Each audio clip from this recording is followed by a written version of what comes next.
ఎక్కడికి వెళ్తున్నా అక్కడ ఏం మాట్లాడాలో పేజీలకు పేజీలు పుస్తకాలకు పుస్తకాలు రాసిచ్చి ఐఏఎస్ పరీక్షకు ప్రిపేర్ అయినట్టుగా ఉపన్యాసాలకు మమ్మల్ని ప్రిపేర్ చేస్తుంటారు వాళ్ళు. ఇంత కట్ట కాగితాలు నాకు తెచ్చిండ్రు. ఉస్మానియా యూనివర్సిటీకి వెళ్తున్నారు కదా, ఇవన్నీ మీరు చదువుకోండి అని. నేను ఒక్క మాట చెప్పిన, చదువుకొని మాట్లాడితే ఉస్మానియా యూనివర్సిటీకి వెళ్ళడం శుద్ధ దండగా. నా మనసులో ఏముందో,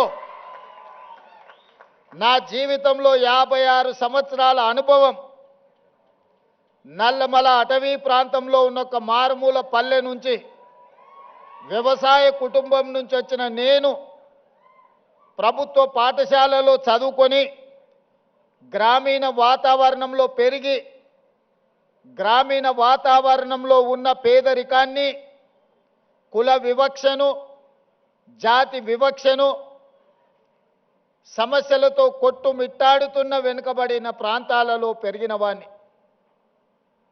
నాకు కొత్తగా మీరు రాసిచ్చి, నాకు చదువుపిచ్చి, చదువు నేర్పించి, మా తమ్ముళ్ళ మా చెల్లెళ్ళ ముందల మాట్లాడించడానికి ప్రయత్నం చెయ్యకండి. నాకు ఏమనిపించిందో, నా కళ్ళతో ఏమి చూశానో, నాకు ఈనాడు అవకాశం వస్తే ఏమి పరిష్కరించాలనుకుంటున్నానో వాటినే నేను మాట్లాడతాను.